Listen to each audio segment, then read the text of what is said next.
In a universe full of powerful species, the brightest minds have come together to solve a major problem. A black hole is heading toward a critical star system, and it could destroy billions of lives.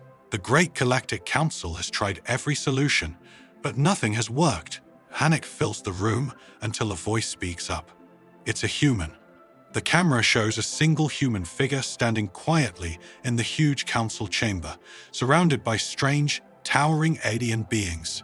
Today, this human will suggest an idea that no one else has thought of, a solution that will shock the entire galaxy.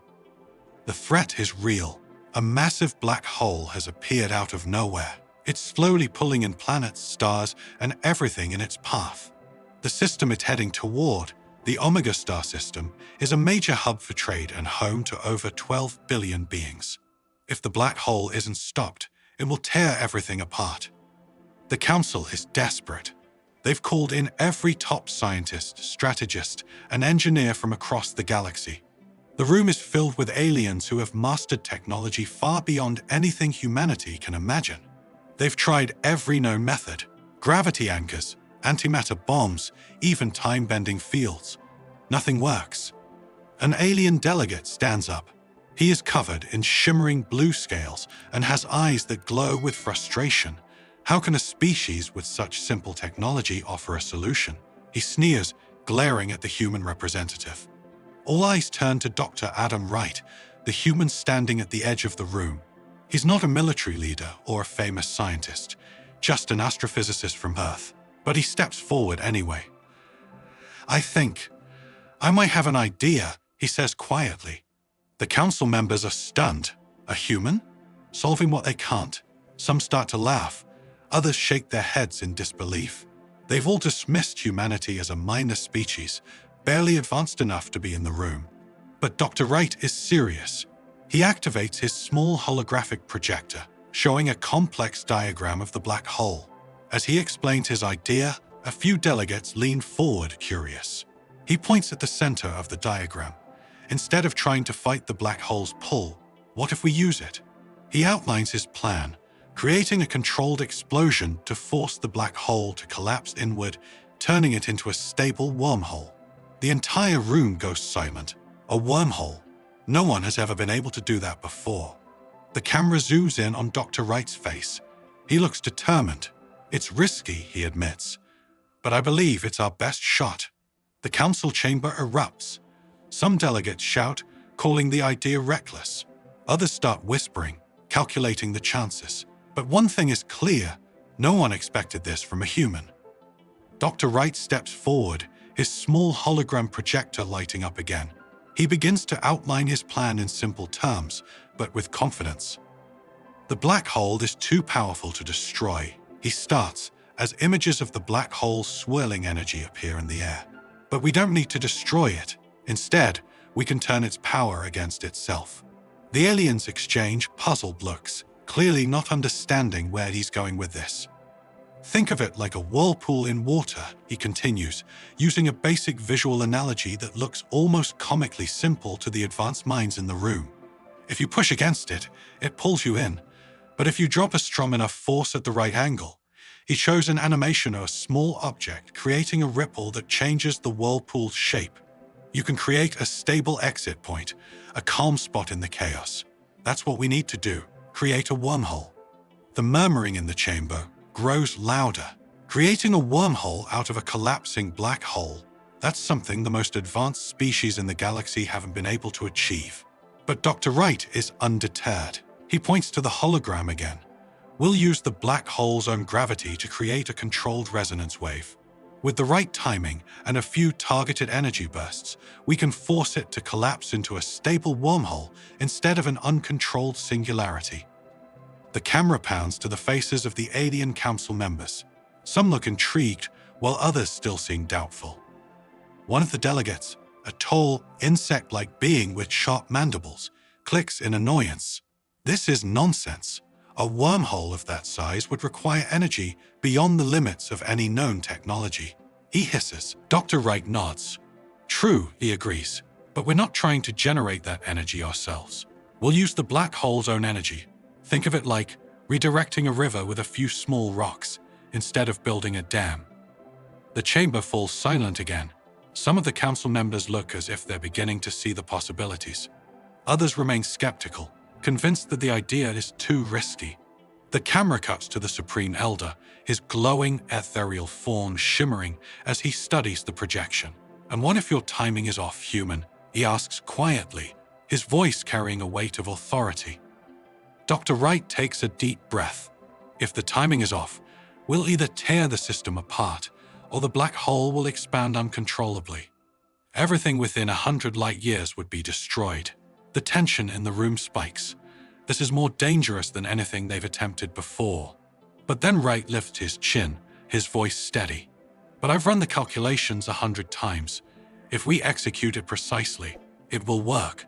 We won't destroy the black hole. We'll control it." The council breaks out into heated debate. Some delegates shout for it to be shut down immediately, while others argue that it's the only option left. They're out of time and out of options. Finally, the Supreme Elder raises a hand, calling for silence. "We will put it to a vote," he declares, "all in favor of allowing the humans' plan to proceed." A holographic display lights up with voting symbols as each delegate makes their choice. Slowly, lights blink on, one by one, until, by the narrowest margin, the vote passes. The Elder turns to Dr. Wright, his glowing eyes unreadable. "You have your chance, human," he says, "but if you fail, the consequences will be on your head." Dr. Wright nods solemnly. "Understood, Elder," he replies. Then, with a determined look, he turns back to his hologram. The real work is about to begin. With the Council's reluctant approval, preparations begin immediately. The clock is ticking. Only 36 hours left before the Omega star system is pulled into the black hole's crushing gravity. The atmosphere in the council chamber shifts from doubt to tense urgency as they move forward with the humans' risky plan. Dr. Wright, now at the center of a buzzing command hub, works side by side with alien engineers and scientists. Visuals of complex machinery, towering graviton projectors, and shimmering energy barriers flicker around him. Though they've never collaborated with a human before, the aliens watch with growing respect as Wright adjusts their systems with unexpected insight. "Adjust the graviton stabilizes frequency by 0.001. Wright says calmly to a three-armed engineer beside him, who hesitates.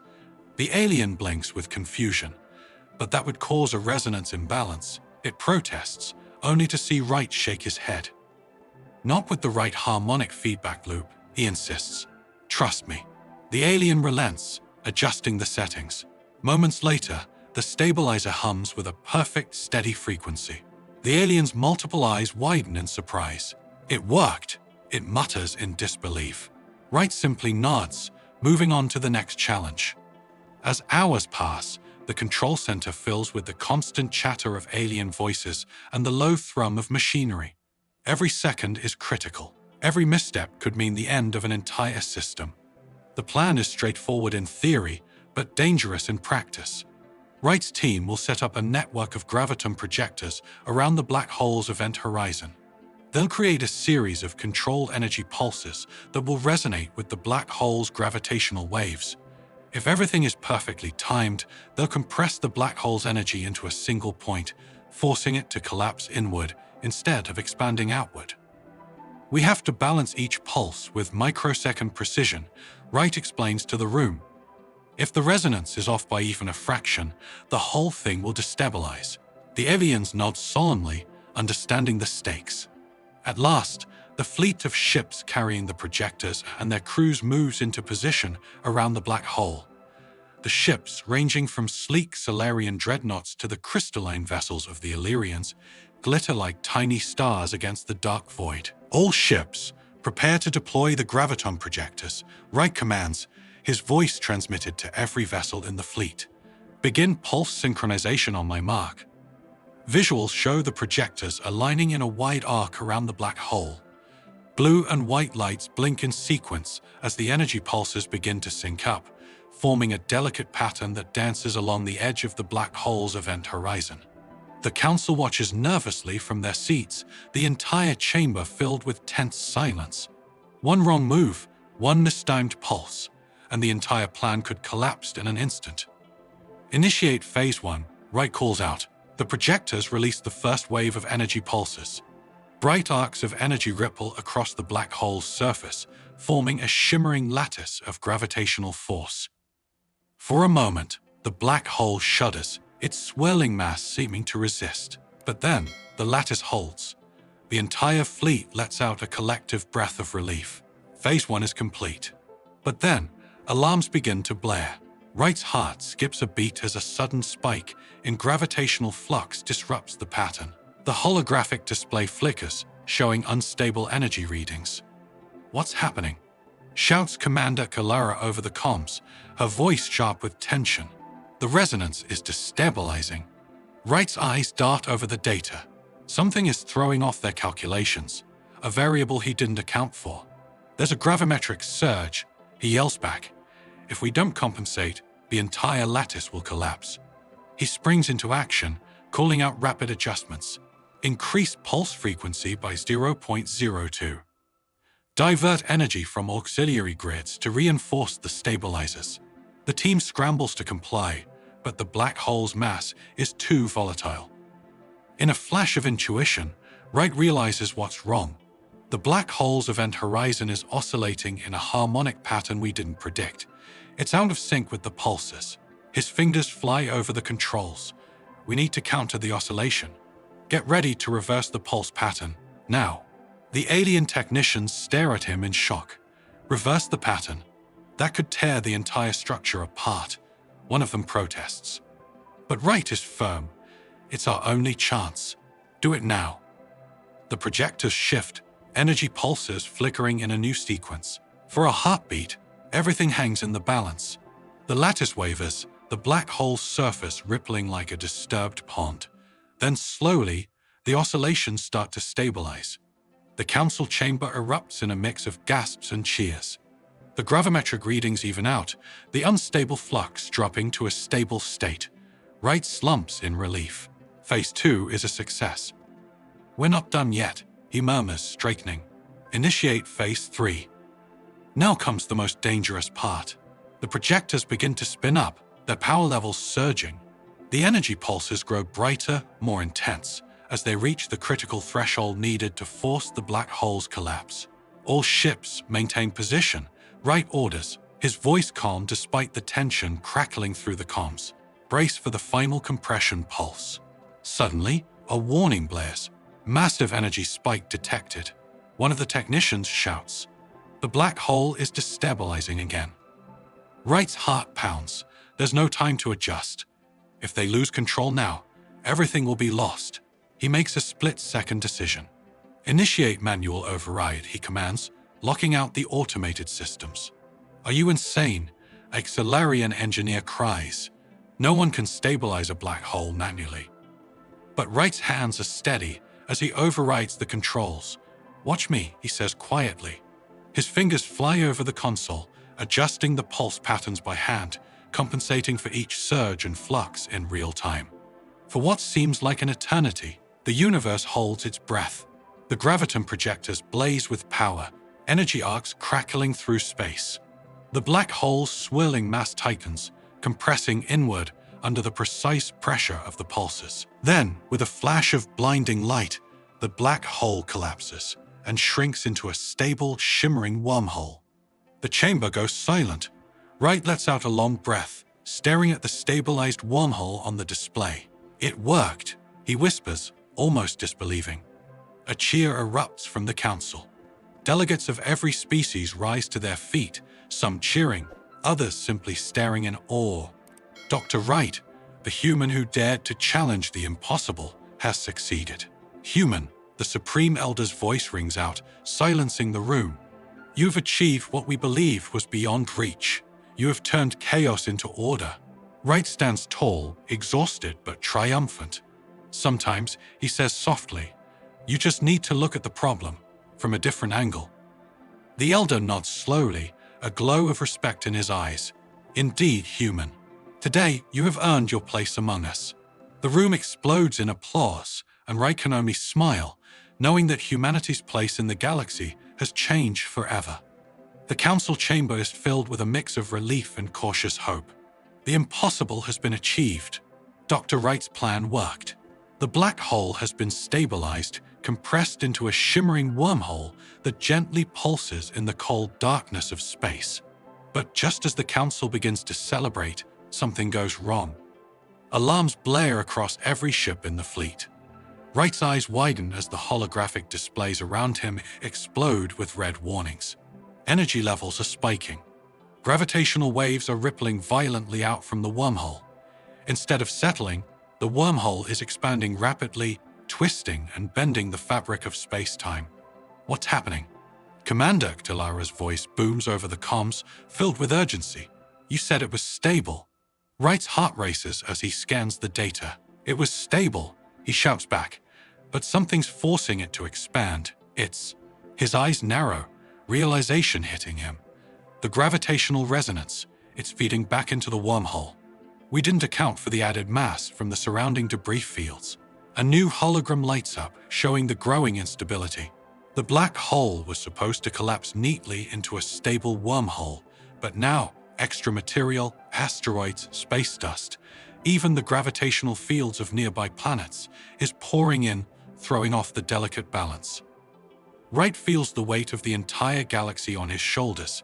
If the wormhole expands uncontrollably, it will unleash a gravitational shockwave that could tear the entire star system apart. Everything they fought for could be destroyed in seconds. We have to contain it, he says through gritted teeth, his fingers flying over the control panel. Divert all power to the containment field. If we can reinforce the outer barrier, we might be able to stabilize the expansion. The alien technicians and engineers leap into action, rerouting power and adjusting the field generators. But it's not enough. The wormhole continues to swell, its surface crackling with unstable energy. The field is collapsing. A Solarian engineer shouts, his face filled with panic. We're losing control. For a split second, time seems to freeze. Wright looks at the expanding wormhole, his mind racing through every calculation, every variable. Then he makes a decision that shocks everyone in the room. I'm going to initiate a counter-resonance pulse manually, he says, his voice steady. If I can match the wormhole's frequency and stabilize its energy state, I can contain it long enough to force a controlled collapse. The room falls silent. The Supreme Elder's voice cuts through the chaos. A manual override. You'll be in direct synchronization with the wormhole's energy field. If you lose control, it could pull you in, destroy your ship. Wright's gaze is hard. It's the only way. If I don't do this, the entire star system will be torn apart. I have to try. He doesn't wait for permission. He takes control of the main console, locking out the automated systems. The entire fleet watches as the human takes direct command, his small ship moving into the danger zone, right at the edge of the growing wormhole. All ships fall back to a safe distance, he orders calmly. If this goes wrong, I don't want anyone else caught in the blast. The council members look on in shock as Wright's ship inches closer to the wormhole's churning edge. Gravitational forces tug at his vessel, making the hull creak and groan, but he holds steady, his hands flying over the controls as he inputs the counter-frequency patterns. Just a little more, he mutters under his breath, sweat beading on his forehead. The wormhole's surface shudders as he adjusts the pulse timing, each wave of energy from his ship, countering the wild oscillations of the wormhole. But then, a sudden surge of energy flares out, slamming into Wright's ship. The whole vessel shudders violently. Warning lights flash red. Hull integrity at 30%. A robotic voice warns. Gravitational shear reaching critical levels. I can do this.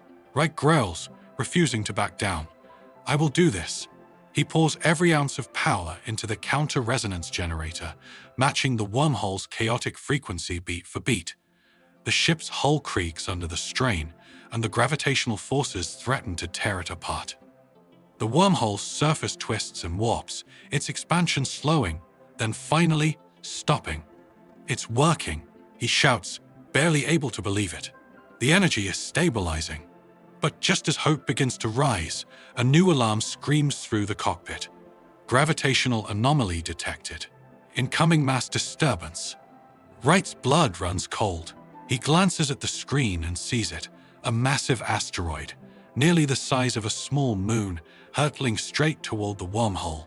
If it collides, it will overload the entire system and detonate the wormhole in a catastrophic explosion. No, no, no. He whispers. He's so close. One more minute, and he could fully stabilize the wormhole. But with the asteroid incoming, he has seconds to act. He faces an impossible choice. If he diverts power to deflect the asteroid, he'll lose control of the wormhole. If he keeps stabilizing the wormhole, the asteroid will destroy everything. But then, a new idea flashes in his mind. A crazy, reckless idea, but it's his only shot. Reversing the polarity on the counter-resonance generator, he mutters, his hands moving rapidly. If I can reverse the wormhole's pull just for a few seconds, I can use its own gravity to deflect the asteroid. That's suicide. Someone shouts over the comms, "You'll never survive the gravitational feedback." But Wright doesn't hesitate. He's come too far to turn back now. He engages the polarity reversal. The wormhole pulses violently, its energy field rippling as the gravitational forces shift. The asteroid, caught in the gravitational flux, begins to slow, then veer off course, skimming past the wormhole's edge. For one heart-stopping moment, everything hangs in the balance. Then, with a final shudder, the wormhole collapses inward, shrinking down to a pinpoint of light, and then, with a soft flash, it disappears completely. The room erupts in stunned silence. Dr. Wright's ship, battered and barely holding together, drifts in the empty space where the wormhole once was. He slumps back in his seat, every muscle trembling with exhaustion. It's over, he whispers, staring at the now empty void. He did it. The Omega Star system is safe. The council chamber explodes in cheers and shouts of disbelief.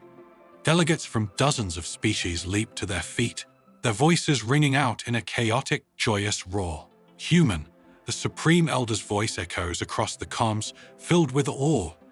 You have done the impossible not once, but twice. You have shown courage and brilliance beyond measure. Wright takes a deep breath, a tired smile spreading across his face. Thank you, Elder, he replies quietly, but I didn't do it alone.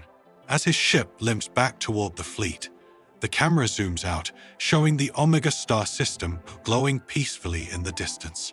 The black hole is gone. The crisis is over, and Dr. Wright has just earned humanity a place in galactic history. Back in the great Galactic Council chamber, silence reigns.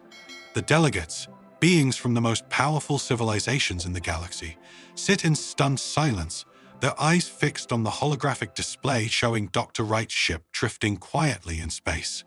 The wormhole is gone. The black hole, a force of unstoppable destruction, has been turned into nothing but a memory. The Supreme Elder, his form still glowing softly, rises from his seat. The entire chamber turns its attention to him. Human, he says, his voice resonating with a new sense of respect. You have achieved what we believed to be impossible. You have shown not only wisdom, but also courage, beyond anything we expected from your kind. Wright's face appears on the large central screen, bruised and exhausted, but smiling faintly. Thank you, Elder, he says quietly, but I just did what I thought needed to be done. The Elder's eyes, deep and shimmering, seem to study him for a long moment. No, he replies slowly. You did more than that. You solved a problem that has haunted us for centuries. You turned a force of destruction into something we can understand and control. This victory belongs to all of us, but it is you and humanity who led the way. Soft murmurs ripple through the chamber. Aliens of all shapes and sizes nod thoughtfully, their previous disdain for the human replaced by genuine admiration. The Supreme Elder steps forward, lifting his translucent hand. A brilliant light glows in his palm, forming a shimmering emblem. The symbol of the Council's highest honor, he announces.